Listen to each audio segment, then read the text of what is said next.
not everybody, if you were in my class this morning, likes to be up front, but there's always some, don't they? There's always some, especially with kids. And I was really surprised and shocked because I even asked a few adults, and they said they would do it. So my adult volunteers, you'll do this here in just a minute. Would you, okay? Just 1 minute. I'll tell you when to come in. But what we're going to set up here is a role of a lifetime. This is the absolute, thing that everybody is wanting to do. Let's just pretend you guys have all been to the audition, whether you wanted the role or not, okay?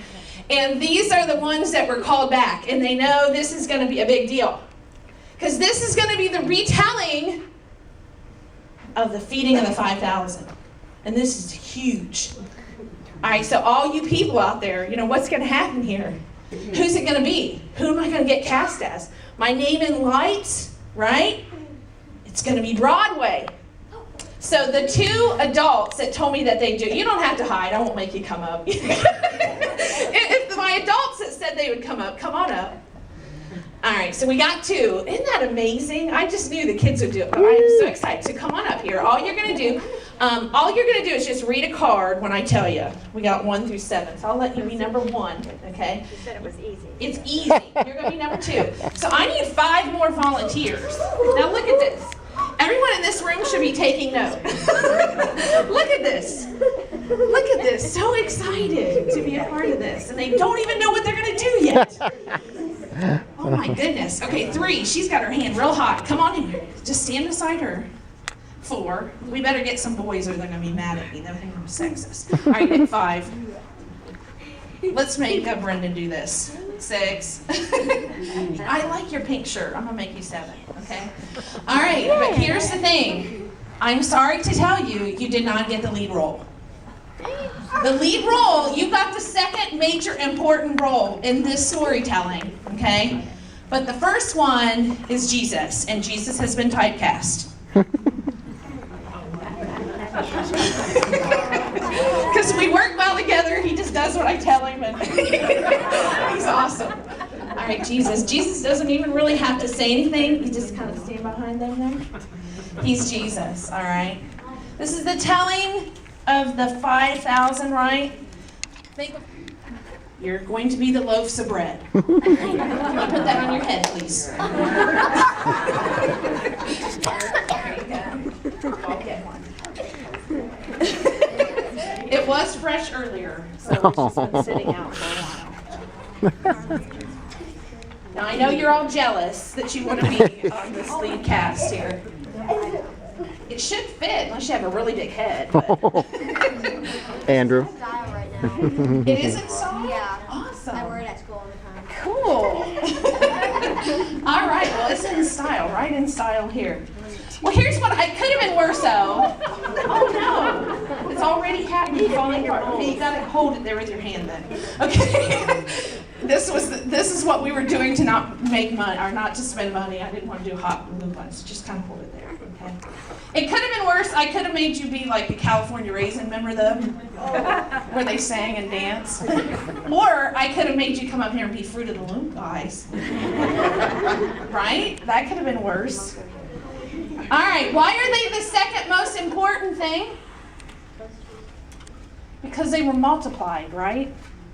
The little boy came with what he had, and if it wasn't for them, just lucky I didn't make you do fish. If he'd had fish for one of these meals, I'd had two or 3 fish up here, but we didn't have any fish.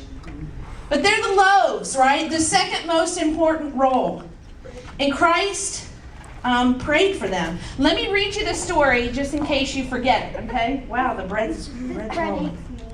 All right, so just you'll remember. In those days, when there was again a large crowd, and you've had nothing to eat, that's really not true. They fed you really well all day today, but we're going to pretend. Jesus called his disciples, and he said to them, I feel compassion for the people because they have remained with me now for 3 days. Can you imagine? 3 days, and have had nothing to eat.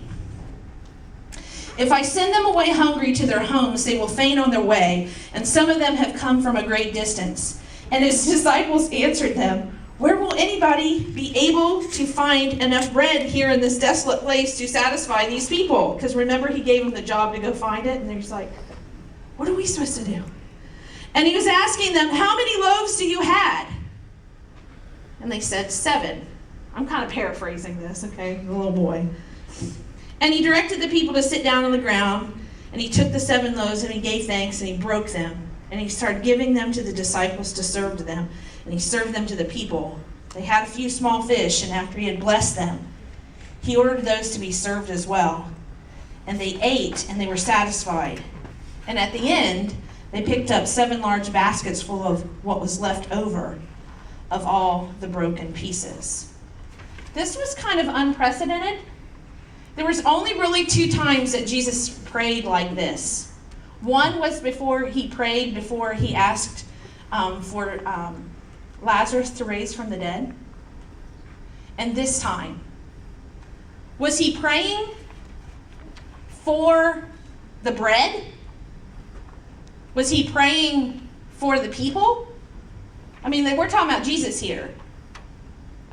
Jesus could have probably went like this or called on his Father and turned stones into bread, right? Here's what I want you to think about. He prayed for what he was about to see, the multiplication. It was multiplication, not division, by the breaking. So guys, you all have a line, okay? And Andrew, Jesus here, is going to step to the plate. When he takes your bread and he puts some of it on the plate, I just want you to read your line. Mm-hmm.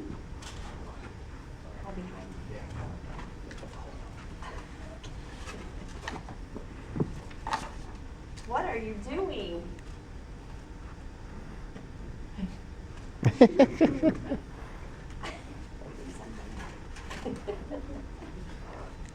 Stop tearing me apart.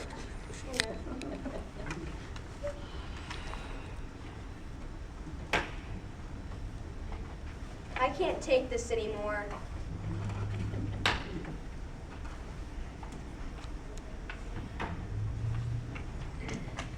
I place my entire life in your hands, and this is my thanks.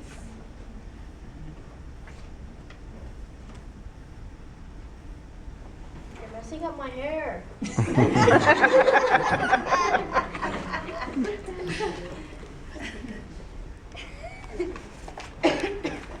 Lord, why? Don't you know this is hurting me? But I thought you loved me.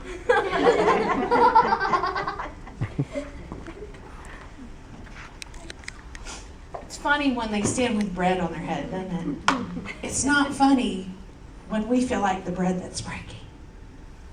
Right? When God calls you to stay in there, when you're ready to quit, and you got that kid that won't listen, or that boss you can't stand, or that church that you're like, are you kidding?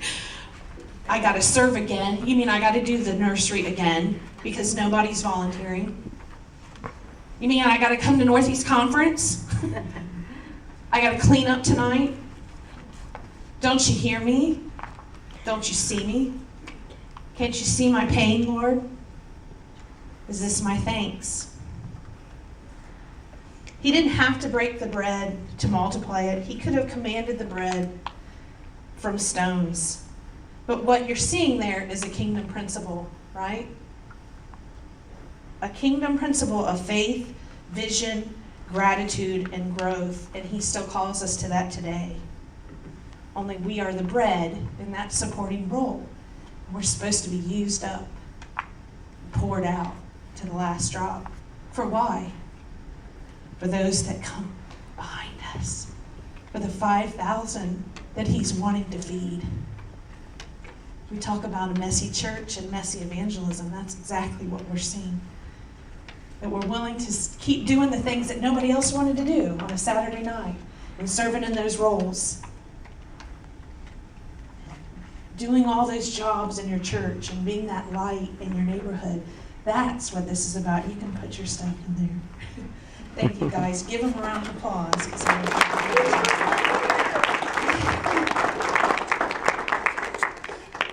I want to do one more song, Christy, before you come up. Sorry, there's bread all over the floor. It truly is multiplying. But it's messy, right? Is that the theme of the service?